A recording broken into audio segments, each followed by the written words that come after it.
Hello, everyone, and welcome to our weekly style snack. I hope you're having a wonderful, wonderful Wednesday.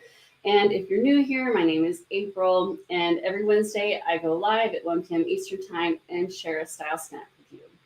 This month, we have been focused on loving our bodies for all the wonderful, incredible things they do for us, for all of the gifts and the blessings that they are, just as they are today, right now, and appreciating them because they deserve love. They're perfect just the way they are. And if you're new here, welcome. We're so glad you're here. This is a message that's so important to me as a woman and as a mother. I have three girls and three boys, but the body shaming messages that are out there, I want better for myself, I want better for you, and I want better for our kids. So, this has been the focus of our conversation all month long. And today, I want to talk to you about how you can start to love and appreciate your body better. And we're going to have a little bit of a paradigm shift. So, if you don't know this about me, I am a gardener. I love, love, love to garden. And also, my dog is in here today. She's in my office. She's usually not, but Mr. Studying is out and she gets lonely. So it's either have her come in or have her whine at the door. So here she is. If you hear any weeping, that's what it does. That was her tail wagging. Um, so if I ever had to choose another career, I would love to be a landscape architect. I'd love to be a landscaper. I love to shovel mulch. I love to weed. I love to dig holes. I love to plant things. I love gardens. When we travel, top of my list is what gardens are there to go see. I love flowers and trees. I love it. I love it all. And I am passionate about plants of all varieties. There are so many beautiful flowers out there. I have a hard time choosing what goes in my own gardens. Each flower is so different with a variety of petal shapes, colors, sizes, and density. And then there are stem heights, plant widths, foliage, texture, and so many other details that add to the unique beauty of each flower. Every flower is distinctive, beautiful, and brings something special to a garden. Crocuses, I'm going to share you just a few of the flowers, the springtime flowers, since it's springtime right now, that I love.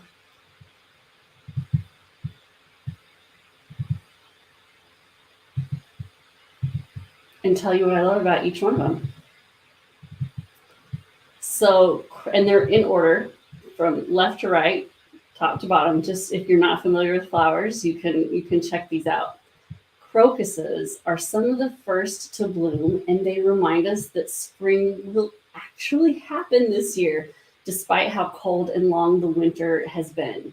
Their brave little blooms poke up out of the melting snow and stand up fearlessly to a new onslaught of fresh powder. Tree blossoms shower us with petals every time the wind blows. My dogwood tree, the blooms blew off this weekend, but oh my goodness, I look forward to the dogwood blooms every year and the cherry blossoms. And even though they leave us, watching that final shower of petals as they go is their final goodbye. Tulips are tall and stately, daffodils are cheerful and bright, peonies are fragrant and full, anemones are petite and happy, forsythia is wild and vibrant, hyacinths curl softly like ribbons, sweet alyssum carpets your garden with vast bunches of tiny blooms, and even thistles with their sharp stems and their resilient natures have beautiful blooms with vibrant color. I am so passionate. I could go on and on about each and every flower and what makes it so beautiful and special, but we'd be here all day.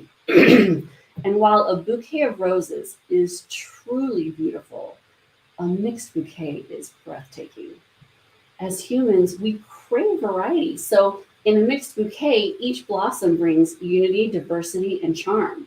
while the foliage supports, highlights, and frames the blossoms. And lest you think you have landed on the wrong channel, or you think that I'm changing my platform to start talking about gardening, I have a point. We are all flowers with our unique body features, shapes, and sizes, and each one of us adds something beautiful and special to this garden of a world that we live in. Each one of us is unique and beautiful, just like the flowers that I shared with you. And it's time for us to start celebrating that. And I want to share a little clip with you. This has always been one of my favorite movie clips. Since I was a little girl, and it just, I don't know, it stuck with me ever since I was a little girl. The very first time I saw it. Let's see if I can do it like this.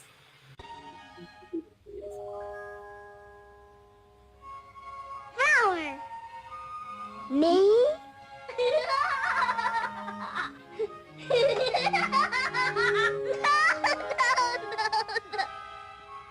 That's not a flower. He's a little... Oh, that's all right. He can call me a flower if he wants to.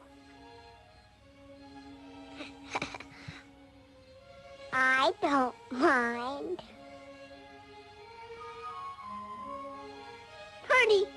Pretty flower. Oh! Gosh. I love that clip. It gives me butterflies. That's from Bambi. If you're not familiar with this movie, it's a Disney classic. It's Bambi, and I just, do you love that clip as much as I do? It just makes me happy. He saw the beauty in his new friend that happens to be a skunk. And if you've ever experienced a real life skunk, well, they can be quite attractive. They have less flattering odors and things, but you know, Bambi saw the beauty in his new friend among the flowers, and we are all beautiful flowers, just like the ones in the garden. Flowers are also unique, not only in how they look, but in what they need to thrive. Some plants need the heat and moisture of tropical conditions, while others hate to get their feet wet. That means sit in wet soil, if you're not familiar with the term. If the soil, water, temperature, and alkalinity aren't right, the flowers will not bloom, or they'll wilt, or they could possibly even die. Sometimes a flower can do okay in the wrong climate, but they certainly won't be their most beautiful. And if we think about ourselves and our bodies as these beautiful flowers and giving them the perfect conditions to bloom and be their most beautiful, dressing for your body shape is like planting a flower in the right conditions. So you can bloom and look and feel your most beautiful. Flowers also need some TLC, and every good gardener has the right tools in her belt to care for her beloved plants, so they look their most beautiful. We can use the body shape rules as tools to help our own bodies shine in their best light. Not every rule or tool is right for every body or every day, and we get to choose which ones we use and when. It's important to remember that the use of these tools always comes from a place of caring for and loving the beautiful creation that we are right now, today, and not the one that we were 10 years ago or the one that we might be in a year. We are dressing and loving and appreciating the body we have today, right now. This body deserves to be loved, appreciated, and embraced. It's beautiful. It's perfect. It's glorious. It's unique. It's yours. and we're going to shine a spotlight on all of your best assets. So let's change our perspectives about our bodies instead of shaming, hating, trying to force it to change, and embrace and celebrate the beauty of each one of our lovely shapes and the variety that we each bring to this garden.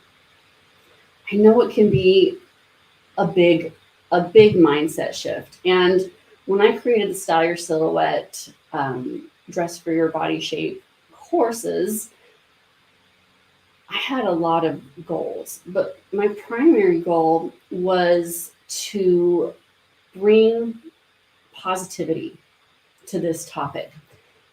In in the body shape content that I have seen, it's always about what should you be ashamed of? What should you cover up? What should you hide? What are you going to disguise? And that's just not how I feel about this. And that feeds into that shaming mentality that there is something wrong with our bodies. And there's not. There's not. There's nothing wrong with our bodies. Dressing for your body shape is all about spotlighting your very best assets and making sure all of you gets the attention that it deserves. And I'm not a therapist, right? I'm not a professional, a mental health professional, and I can't just like that undo decades of body shaming and negative thoughts. But I can help you get started. And I hope that this month, as we've been talking about this, I've planted a seed, just like that gardener, in your mind that maybe your body is perfect right now. That maybe that thought can take root and start to grow. And as the gardener, I hope to continue to nurture that seed and that thought, but I can't do it alone. You have to help me. You have to be the gardener too, and we can work together. And in the Style Your Silhouette body shape courses, we focus on that positivity. We focus on how to spotlight and highlight your best assets so that you can look and feel your most confident and most beautiful. But we also work on that mentality and changing how we talk about and how we think about our bodies and ourselves. And that can make all the difference. Sometimes we do need professional therapy to get through these thoughts, but surrounding ourselves with others who are also embracing this self-love and this body love and being part of this community is part of that. You're beginning a change in the dialogue in your mind. And if you're interested in learning more about how you can dress for your body shape to make you look and feel your absolute best, you can learn more about my Style Your Silhouette body shape courses at stunningstyle.com/love my body. And I made that link that way on purpose because it is all about loving your body today, just as it is, for all that it does for you and how beautiful it is. And I just hope you hear me when I tell you that your body is perfect. So I hope you enjoyed this little garden comparison and tutorial. I could talk about gardens all day long and flowers. Oh, we're mulching this weekend, and we moved into a new house last year. No, it's not true. A year and a half ago. But last year, we moved in the fall, and with the move and everything, I didn't have time to do anything with the landscape. It had been sorely neglected. Early last summer, I got to put in some of the foundation plants, and this spring, I've been adding the flowers, and I love them. And I had to get it all in before we mulch, because once the mulch is in, you just make a big mess. And don't tell Mr. Stunning, but there's just a few more plants that I just want to get in before we start mulching on Friday. I love gardens. I do. And so if you're a garden lover too, tell me about it. Have you been planting? And do you see the comparison between your beautiful body shape and all the different beautiful flowers in the garden? I would love to hear about it. And I hope you'll share this message, all the messages that we've been talking about this month, with other women. They need to hear it. And we can all be part of this change. So this is my favorite part when we get to look at the comments. If you have any comments or questions, please go ahead and leave them. And this conversation is always my favorite part. Brenda says it's a very sweet clip from Bambi. Oh, it is. Oh my, you know what? We all want to be beautiful. We all want to be told we're beautiful. We all want to be seen as beautiful. We are beautiful. We want to hear it. It's human nature. We all want to be lovely. And to have someone say it to us, like I just the response from Flower, like just the you think I'm lovely. You think I'm beautiful. You think I'm a pretty flower. Like, what a compliment! And I just love that scene. It gives me the heart palpitations every time I see that clip. And we talked last week about body shaming, of getting away from body shaming and being kinder in how we talk to ourselves and how we speak to others. And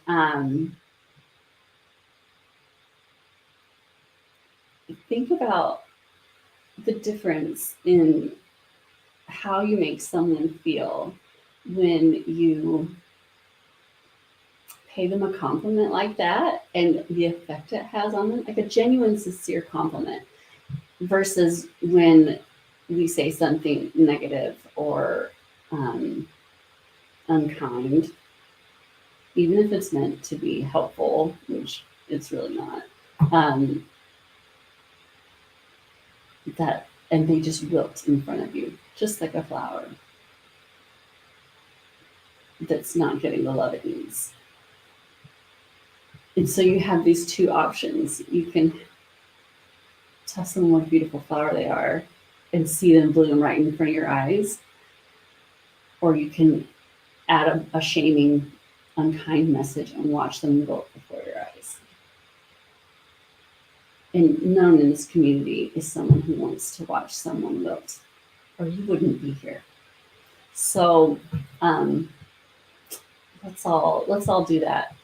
Let's all be Bambi. Southern Rose, Tia D. Oh, what a wonderful Southern Rose. I do love roses. I do. I have roses in my garden. I love that name. Says, what a great positive message. Thank you for this. You're welcome. And thank you for being here. Thank you for listening. By being here and listening, you're becoming part of that change. The change that I feel so passionate about changing how we talk to one another, how we talk to ourselves, how we think about ourselves and each other. So I appreciate you being here. Brenda says, I do love your flower analogy to people who come in different shapes, sizes, and colors. All are beautiful in their own unique ways. Well, they really are. I mean, there's no such thing as one perfect flower. So I do love roses. I also love roses to last all season long. And your traditional roses, they have their bloom time and they're done. And I love knockout roses. There's knockout and there's also drift roses. They bloom all season, off and on, but mostly on. Mine have already started blooming. I was thrilled. They started blooming this weekend. And they'll bloom for the better part of the summer, all the way up until the first hard frost. But they don't smell like anything. So I do get to enjoy their blooms all season, but they don't have that magnificent aroma. And at our old house, I had this monstrosity of a climbing rose that I named Audrey from Little Shop of Horrors. It was a man-eating climbing rose, and I let her go wild because I loved it. I loved her that way, and she bloomed in the late spring, early summer, with the most magnificent smell. I mean, it is so beautiful. And she was thornless, but she had her brief bloom season and very short stems, so she really wasn't really a cut rose, right? So again, perfectly imperfect, beautiful rose. And then you have other rose. I had another climbing rose that I planted near my um, gate. It was supposed to be a thornless climbing rose. That was the thorniest thornless rose ever. That one was also kind of a beast and much harder to tame because you needed chainmail, full body armor to take care of her. Um, Also beautiful, also limited time of blooming, also the most beautiful smell. But those thorns, my word, I had a lot of slices on my arms from her. So everything, and that's just within roses. There's so much variety there. Every flower is beautiful. Every single one of them. I even like dandelions. Don't tell my dad. He's all about the lawn, and I just think they're so happy. How many times did I play with dandelions in my own front yard, rubbing them on my skin, and like, so yeah. I even think the weed flowers are pretty. I just love them. I do. So I hope you can all see that every flower is beautiful and each one of you is beautiful, even though especially because we all look so different. That's what makes it so wonderful. Anyway, that's all the comments and questions I see. I want to thank you for joining me. I want to thank you for being part of this conversation. I want to thank you for showing up, for listening, for hearing me. I want to thank you for sharing these messages with other women who all need to hear it. I want to thank you for changing or even trying to change how you talk to yourself, about yourself, how you talk about yourself to others, how you talk to others about themselves, and just being more mindful and aware of the words that float through your brain and come out of your mouth. I want to thank you for being part of a new conversation, a conversation that has needed to change for centuries. But we can do it. You will never understand how much the little changes that you make will affect other women. When you accept and love your body, you give other women permission to accept and love their bodies just as they are. When you talk positively about yourself, you give other women permission to talk positively about themselves. And it becomes a chain reaction. So I'm grateful to you for doing this with me. And if you want to know more about the Style Your Silhouette courses, you can go to stunningstyle.com/love my body. I would love to help you learn to dress for and appreciate the very best your body is and has and can be. And I will see you again. Actually, not next week. I'll be out of town, but I'll see you the week after. Have a wonderful rest of your week, and I'll see you soon.